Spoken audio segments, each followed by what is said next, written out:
I'm back. I'm back. I'm back. I'm back. I'm back. Okay, alright, so we make a steak tonight. I had such a craving for steak. I just had to make it. And babe wanted this mushroom rice that I made before, but I honestly didn't make it the same way I made it last time, so he was like, something a little different here. And I was like, oh yeah. And he still ate it, so you know how men are. So my boys are playing tonight. The Eagles are playing the Cowboys, and I'm really, really excited because them my boys. So let's get into this steak. I just pan-seared it, added some onions, just a little au jus that I'm putting on top of the steak right there. And then the mushroom rice is literally just mushroom rice and onions. Now, I just want to show y'all how tender these steaks are. When I tell y'all I cook these steaks to perfection, they just like fall off the bone. Watch this cut.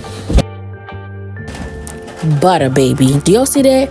Butter. This steak was cooked perfectly. Now, when I'm cooking our steaks in the house, I make them well done. I think it's the cut of meat that I use. It's a chuck steak. However, when we going out and we going to a steakhouse, we like our meat medium well. It's so bomb. But I'd rather those guys who went to school for that cook that medium well rather than myself.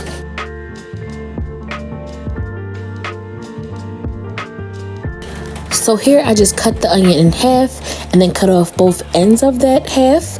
And now I'm peeling off the extra layer of skin on the onion. And I'm just going to slice these onions, not too thick and not too thin, just a nice size to go with my steak.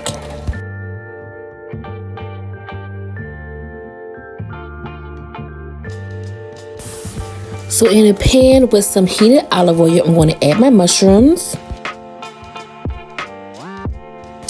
And then just season them with some salt and pepper.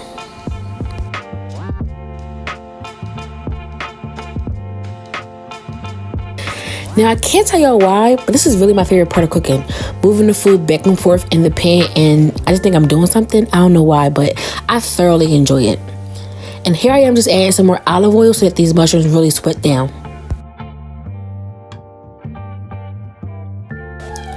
My favorite part again. OMG, do you guys hear that in the background? That's Christian. I don't know what he be doing at the time in his room, which is why I gotta check on him like every 5 minutes.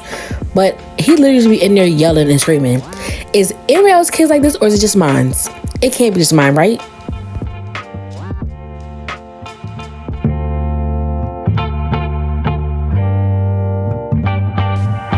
Okay, back to our mushrooms. They are now soft and tender, and I'm just going to add some freshly chopped garlic. Favorite part. Back and forth, back and forth. But watch me shake the pot like I'm really a chef. I cannot with myself.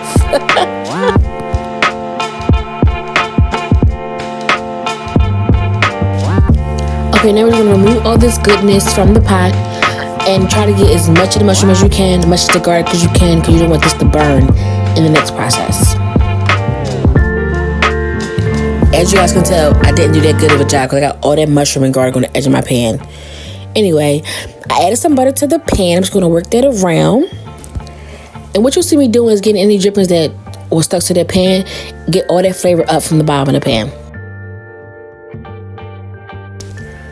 So now I'm going to add them onions from earlier and then do my favorite part, back and forth, back and forth. Just working the onions in that butter and all those drippings that was at the bottom of the pan.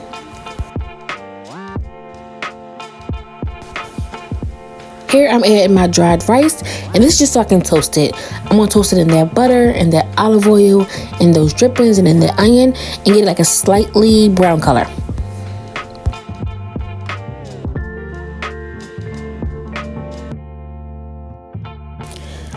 Here I am adding in my wine. I'm using Chardonnay, and I actually use a cup of white wine. I recommend white wine for this process. It burns off easily and gives the rice so much flavor.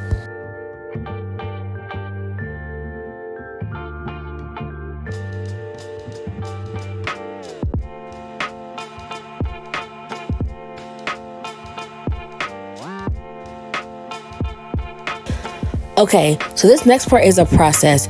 You're going to use a total of 3 cups of chicken broth, and you're going to stir them in increments.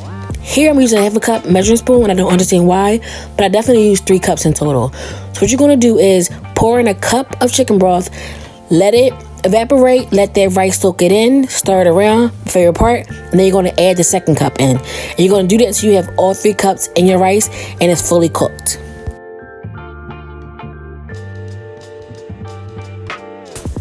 Now, another way to do this is the way that I made it last time. I actually poured in all 3 cups at once and just let the rice submerge in the liquid, and it basically fluffed up when everything was done.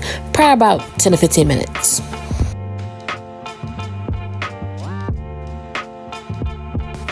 Okay, so now we add in our cooked mushrooms into the rice, and I actually do this part before that last cup of chicken broth evaporates, just to get that flavor from the mushrooms all throughout the rice.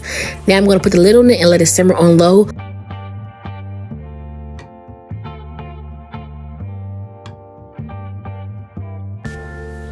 Yum! Look at our rice. It was so good, you guys. It was so good.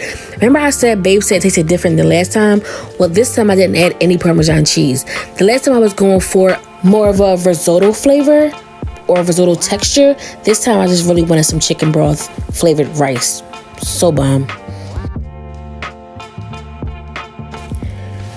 Okay, here we have our steaks, and I'm going to pat them dry on both sides, and then I want to get these seasoned and ready for our hot pan.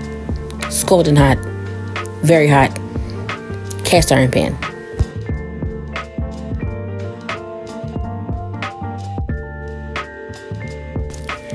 Seasonings, we keeping them simple: salt, pepper, onion powder, garlic powder, and y'all know I had to add some Goya. Now you already know, press some seasonings right into that steak because we want a nice sear on this steak. Then I'm just going to flip them over and do the same seasonings on the other side.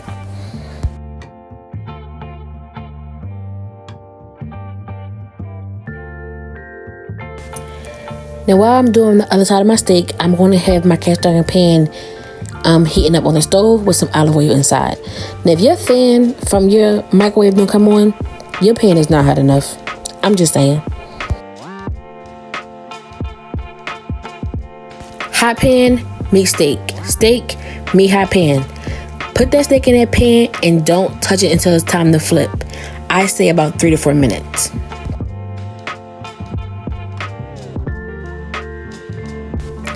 And honestly, the steak wouldn't even give, it wasn't ready to be flipped. The fact that I was able to flip it says it's time to flip it. I want to add in my herbs, that's some thyme, some rosemary, and then I'm going to use some crushed garlic. I take the whole garlic, crush it with my knife, and throw it in the pan.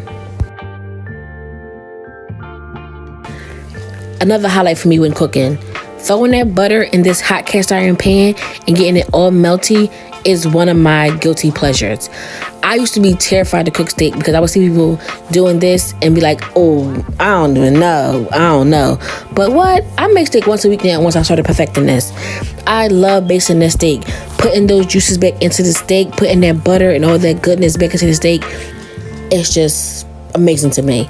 And this part really terrified me, but now I thoroughly enjoy it. And I don't know why I keep saying butter, but I use margarine. Whenever I say butter in these videos, please ask me if I use really butter or margarine or something, because I most likely mean margarine. For some reason, I like the taste of margarine better than butter. I don't know. Try it out. Let me know.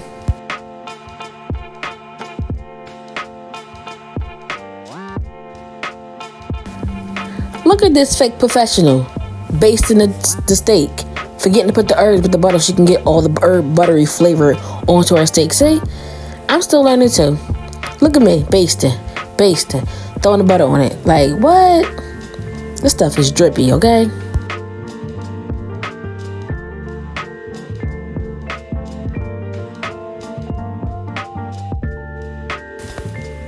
Now, I'm gonna keep it a bean with you, okay?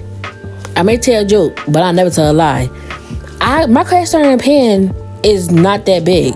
So, when me and Bae want a steak, I gotta use either the cast iron pan and do each steaks individually, Or I use this pan I don't really like to make my steaks in, then I get the job done because it's big enough for both of them.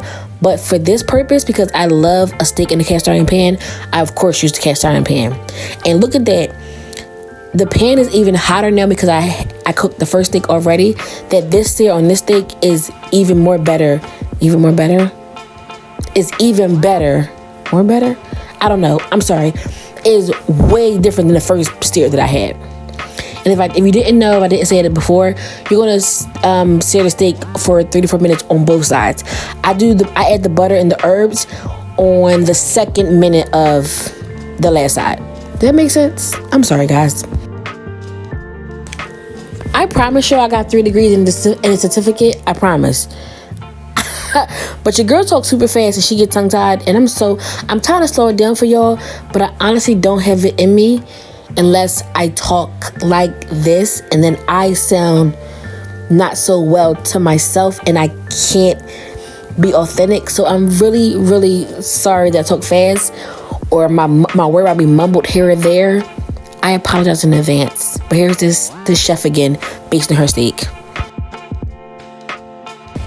And I don't mind answering questions. So if you guys want to know what I said or what I meant, just ask. It's no problem. I love to answer your questions. Now I'm just adding half of a medium onion, a yellow onion, to the pan and getting up all those drippings. I'm not cooking them all the way through. I'm just getting that flavor on these onions and working it around so I can put these onions on top of my steak. Here's both steak, topped with those onions, going into a 400-degree oven for about 7 to 10 minutes. 10 is like the sweet spot, but you never know. It could be a lot more if your steak is really, really thick. So here's my plate with my rice. Here's Babe's plate with his rice. And let me show you again how buttery this steak was, okay? Follow these tips. I'm telling you, your steak will come out perfect every time. Butter, baby. Now, we typically have red wine with our steak. However, we didn't have any, so we just poured some Chardonnay, the same Chardonnay that we used in our rice. Babe, your food done.